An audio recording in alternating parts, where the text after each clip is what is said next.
Donc, bienvenue encore une fois dans ce cours qui sera consacré à Electron.js. Donc, avant de plonger dans le développement pur, prenons quelques instants pour poser les bases. Donc, Electron.js est un framework. Il a révolutionné la façon de créer, bien sûr, les applications dites de bureau. Donc, ici, c'est ce que vous allez apprendre. Vous allez apprendre à conjuguer vos compétences en HTML, CSS, JavaScript, et bien pour créer des applications qui sont puissantes, qui vont tourner sur Windows, Linux et macOS. Donc, tout cela avec la seule base, une seule base de code. Donc, on va vous guider pas à pas, hein.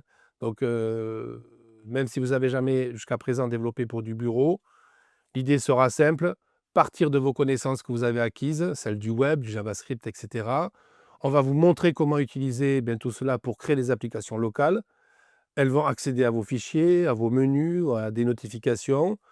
On verra aussi des raccourcis clavier, hein, tout au long de ce parcours. Donc, vous allez créer de vraies fenêtres, organiser vos fichiers de manière structurée, vous allez interagir avec l'utilisateur et même envoyer des messages entre différentes parties de l'application. Vous verrez bien sûr comment empaqueter tout cela pour livrer votre application 100% desktop. Donc, ce qu'il faut retenir ici, c'est que c'est un cours dit complètement pratique. Chaque chapitre va vous apporter un morceau de ce puzzle complet.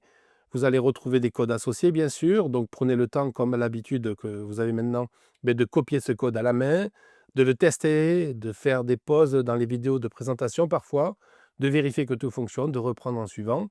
Donc, tout cela, ce sont des moments d'expérimentation pour vous et ils vont vous permettre d'en créer les compétences que vous avez acquises ou que vous êtes en train d'acquérir. Donc là, dans le chapitre qui va suivre, on va rentrer directement dans le vif du sujet et on va installer Electron.js.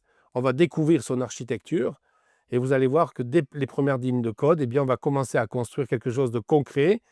On va préparer ainsi votre éditeur, ouvrir le terminal et c'est parti.